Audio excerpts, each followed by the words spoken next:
Remark.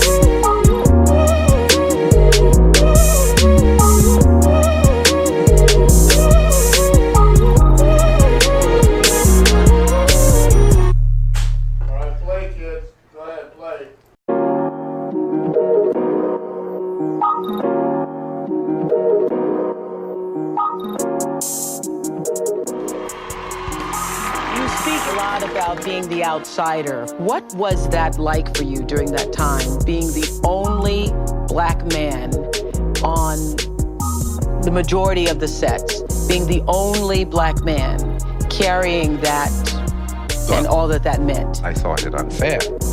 I mean, I knew that this color was my color, but I had no idea that it was a condemnation of me. It was going to stand in the way of my expressing myself in life as a human being. So when I had to face it, I decided that those who thought of me in such negative terms, I was going to lay down a challenge. No, I am not going to try to be as good as you. I'm going to set my bar higher, and I will be better. Nothing happens overnight. There's no such thing as overnight success. And that's the biggest thing we do to our young people, tell them that there's a thing, an animal as overnight success. You have to bust your ass, roll up your sleeves, and attack every single day. And that's what I've been telling my film students at NYU for the last 15 years. There's a lot of talk about shattering the ceiling. And certainly I sit here privileged, right? After decades of women who have done it. But in general, I think a lot less about breaking down his door or shattering his ceiling, more about building my own house. Pay attention to commitment, invest in yourself, and like I always say, less talk and more action. That built-in foundation of racism says that if black people get together, you know, in any way, on any mental level, you know, then they don't think that it will serve the positive good of everyone. Yeah, but isn't that because white people are frightened of black people? They don't have anything to fear from black people who want to organize and be unified. You see what I'm saying? Yeah. What you do have to fear is if you don't allow people to be organized and unified, then that energy that they have is going to be displaced in other means. You know, if you're not going to allow me to rise and do something positive, you know, then you're going down with me. You see, if I don't have any sense of the future and any hope, why in the hell am I going to want you to have any future and hope? Sometimes you're constrained by fear. In some ways, I always try to make fear my friend because I know fear is coming.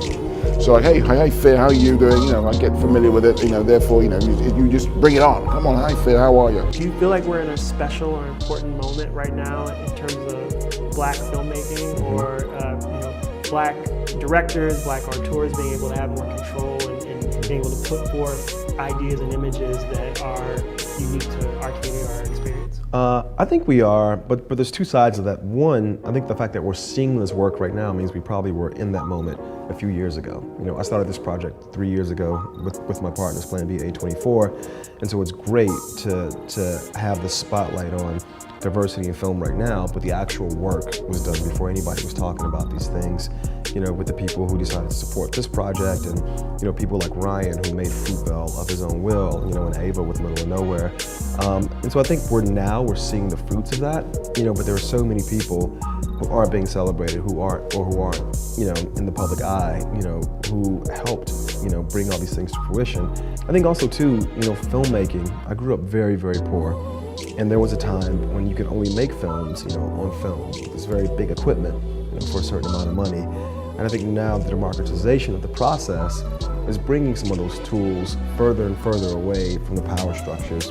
For me, as an African man, as I was born in the States, you know, our community, man, that's what keeps our communities running. You know Ready what to I'm saying? fight first. Yeah, and I think about my mom, my aunts, you know, my wife, you know, and even my comrades in filmmaking. You look at somebody like Ava DuVernay, who's like my sister. You know what I'm saying? You know, Ava a trailblazer that we all follow. You know what I mean? And you look at the history. You know what I'm saying? It's been like that. So for us to tell this African story and this story about the super advanced society and not have that element, you know, and I think that's one of T'Challa's. I think that's probably T'Challa's greatest superpower in this movie, is the fact that those around him get empowered. You know what I'm saying? Like he gonna bring out the best in the people around him, especially the women, and he gonna let them be His whole security is women. That's who it is. You know what I'm saying? Period. And you'll have a hard time getting to him. You know what I'm saying? Like art is exploring what the African American identity is and means.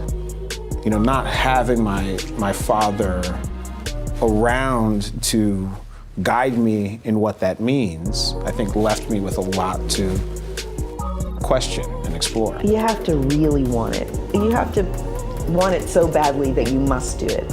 And then when you must do it, to enjoy the journey. You have to enjoy the process of being an artist every day because it's unpredictable. So you have to wake up and enjoy being an artist every day.